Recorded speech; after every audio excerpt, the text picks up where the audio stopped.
Welcome back to Cooking with Dr. C. I have a guest here today from the surgical program at Morristown, Poya. Hello. And Poya is a 50-year surgical resident. He is going to be going into colorectal surgery next year down in Dallas, Texas. So he's a long way from home. He grew up in Iran. Yeah. And what town in Iran? Isfahan. It's in the middle of the country. I describe it usually as like Kansas City of Iran. It's very historic. It has a lot of culture, and it's a beautiful city. But it's in the middle, and almost very flat and desert-like. Okay. And then where did you go from there? How did you wind up? My family, I always like this story because he wound up in Morristown, New Jersey from Iran. So here it goes. I have moved a lot. My family moved to Vancouver, Canada when I was 16. And we lived in Vancouver for about 9 years before I moved to Kansas City for medical school. Okay. So from Kansas City, Iran to Kansas City, Missouri. That's right. Kansas City was my destination. And then came to Morristown for surgical residency. All right. And he's lucky he gets to work with me. That's right. Great 5 years. It's the bad luck. All right. So today we're going to be making a Persian stew. I'm not going to try to say it. I'll let Poya say it because I'm going to butcher it. It's called Gheime. It's a very traditional stew that's made with split pea. Split peas. And it's very tasty. It's actually relatively pretty healthy, I would say. And it's easy to make if you have the ingredients. All right. So that's going to be sort of the interest here. We're definitely cooking with some different ingredients. We have this. I don't know if you can see it. We'll get a close up a little bit later. This is dried lime. Dried lime. I've Yes. never actually cooked with this before. So at first when he was opening it, it looked like a walnut. I got a little bit nervous because of our allergies, but it's not. So that's cool. We have this little bit of hairy stuff here. Saffron. Saffron, which is something different that I've never cooked with. And then, of course, some different spices like turmeric, which I've used. What else? Salt, pepper. Yeah. You can add lemon juice And a bunch of cinnamon sticks. We're not going to use all of these, I would imagine. No. All right, good. All right, so we're going to get started. We've already cut up some of the chicken just into big chunks. We cut up some eggplant, diced some tomatoes, and onion. So what's first? So first, I think this dish has two parts. First, you have to make the split peas and cook them with water. So we're gonna add this to some boiling water and add 2 small pieces of onion. I already cut these. We just put this in the pot. And after 20-30 minutes of cooking, it's going to make some foam. You can remove the foam and discard that. In a separate pot, we are going to pan fry the chicken with some onion. And when the meat is completely cooked, we'll add the other ingredients such as the broth, the turmeric, the cinnamon sticks, and at the very end, if you want, you can add fried eggplants to the dish, but it's an optional step. This could be made with or without eggplants. Both are acceptable. We're going to do the eggplant, something different. Gonna do it. All right. So we're browning the onions, and then once that's done, we'll throw the chicken in. This is actually a pretty easy meal from the video I saw online. You should be able to make this in about 20-30 minutes and just let it simmer on the stove, and that's it. It's not very difficult. You add the chicken to the onion, and I usually cook the chicken completely before adding any salt or pepper. So you grew up in Vancouver, well, you didn't grow up there, but you lived in Vancouver, Canada? I lived in Vancouver for about 9 years, yes. Okay. It's a very Did you have to beautiful learn city. French? Or? No, nobody speaks French in Vancouver. Okay. Most people speak English. Okay. You can learn it if you want. I've never been to Canada, so I have to get there someday. Beautiful. Yeah. Cold. Yep. Actually, Vancouver is less cold than New Jersey. Oh, really? Yeah. All right. But So you can see here we go with this Getting that all fried up, and there are split peas cooking with the onion. So we'll let that cook. I'm gonna fry up the eggplant with a little oil. A lot of oil. Eggplant usually does take a lot of oil to fry, but it tastes amazing. Our chicken is almost cooked, and usually when it's cooked, I add the salt and pepper after. So just depending on your blood pressure, you can adjust the amount of salt. Pepper? Sure, you have it. Yeah, black pepper. There you go. You got on the McCormick's black pepper. Some shameless advertising. I wish I owned stock in it. We have a little turmeric going in now. So yeah, the spices are usually added when I should have measured. No, it's fine.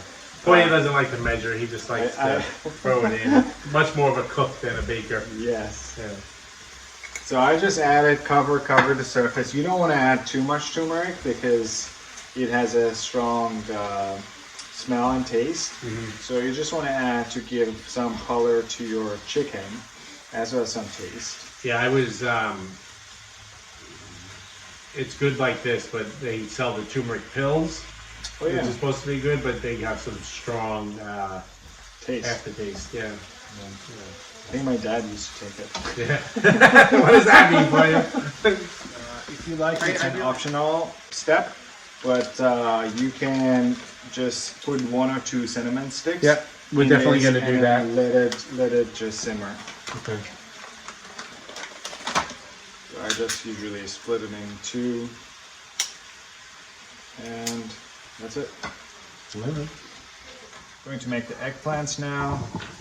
Throwing the eggplants in up top with a bunch of oil. You can just pan fry the eggplants. There's no special skills required for this part. So our chicken is almost completely cooked. I usually add the broth at this point. So we're using a good vegetable broth? Good vegetable broth, yeah. And you can use chicken broth. You can use any kind of broth you like for this step. Okay. And I just add it until it's covered. The chicken is covered. I'm going to use the saffron for both the rice as well as the stew. So this is the saffron. So what he's going to do is Looks like kind of hairy. Yeah, it looks like dust. And I just use a spoon and crush the saffron into a powder. I use a bowl, go to the corner, and just crush it. Oh yeah, you can hear it. It's kind of just crunchy. cracks. It's very crunchy. This way, the color and the texture gets more distributed in your dish, and really is great for rice.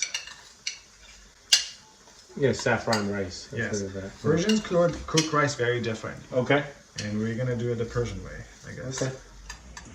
So after about 20 minutes, letting the broth boil with the chicken, we're gonna add the rest of the ingredients. I usually add very small amount of saffron.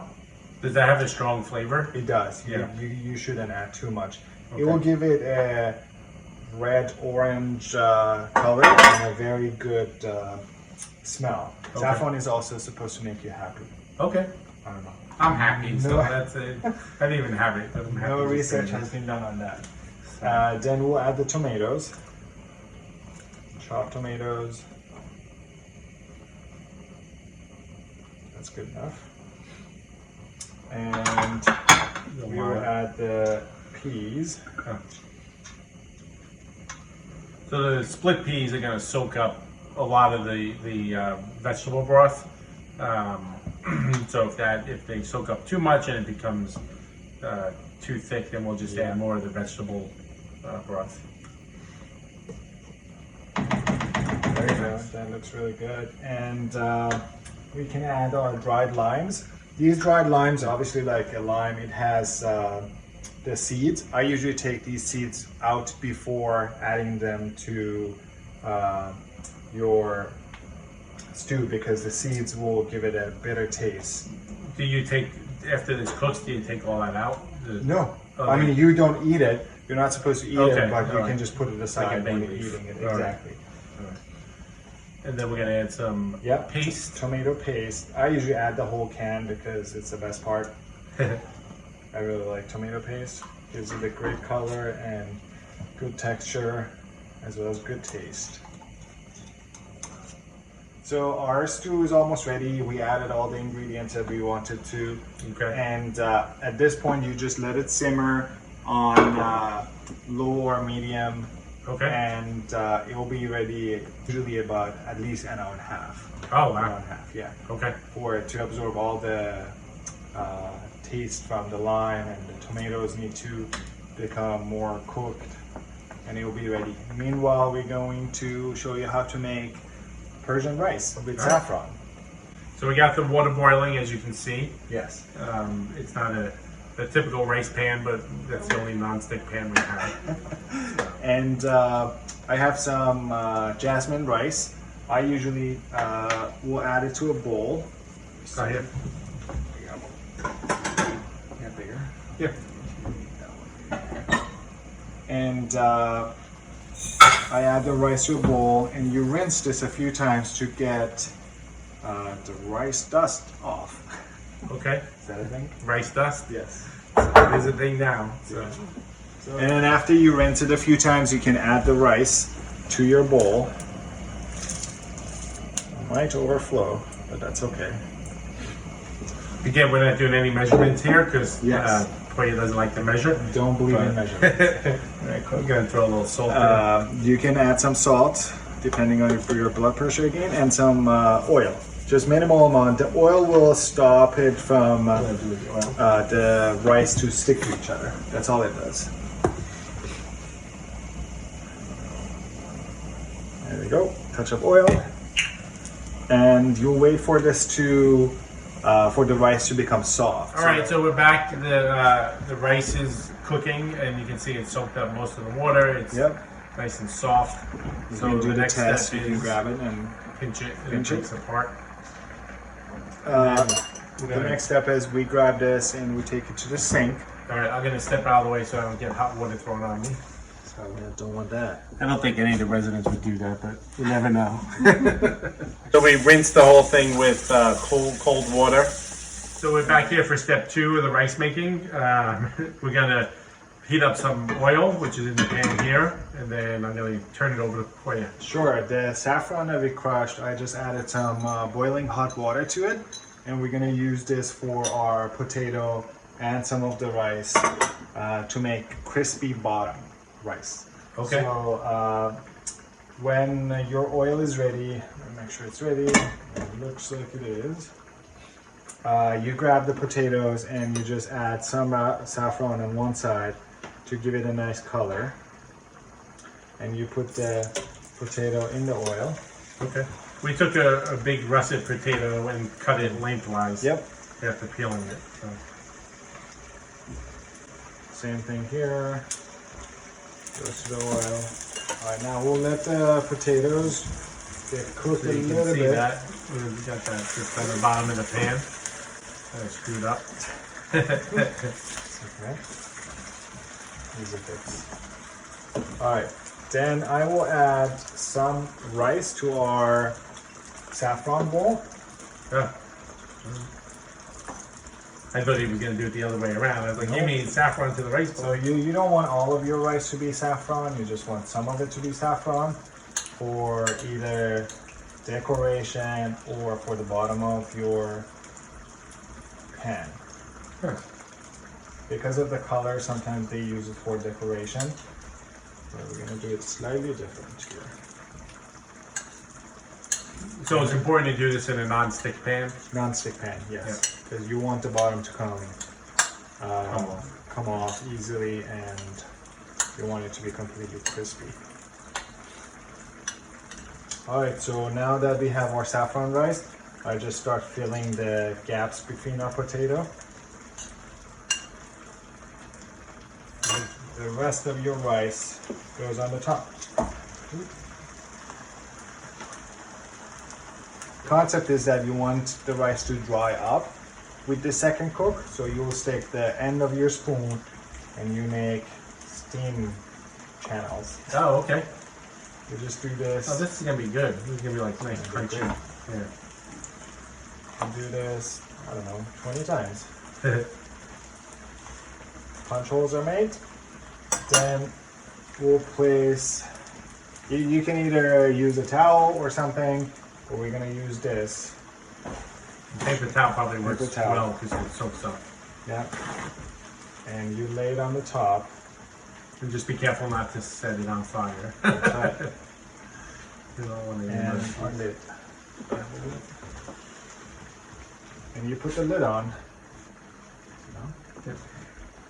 And you just let your rice cook on probably low heat for about 30 minutes. Okay.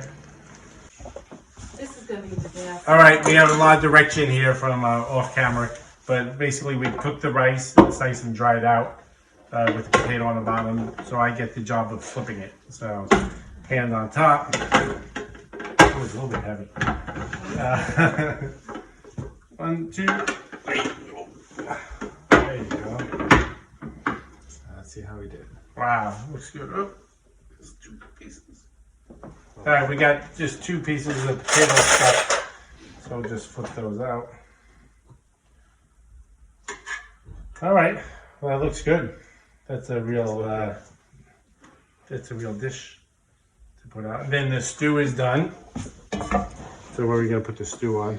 All right, so thanks again to Poya for coming over and making the Gheime. Gheime. I don't know if I said it right still, but we're gonna give it a try and see how it goes. Let's try this.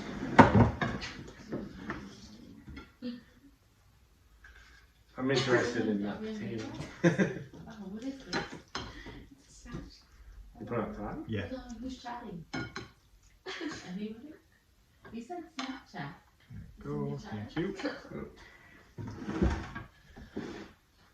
Remember to take out your dried limes. Can you do this? You can actually squeeze it Oh, so really? you get the juice out. There. Ooh, it's hot. It is hot. I thought I was special. We still have a lot of comments being made off camera here. I'm waiting for you to serve us. That's really good. It's definitely different than what I'm used to.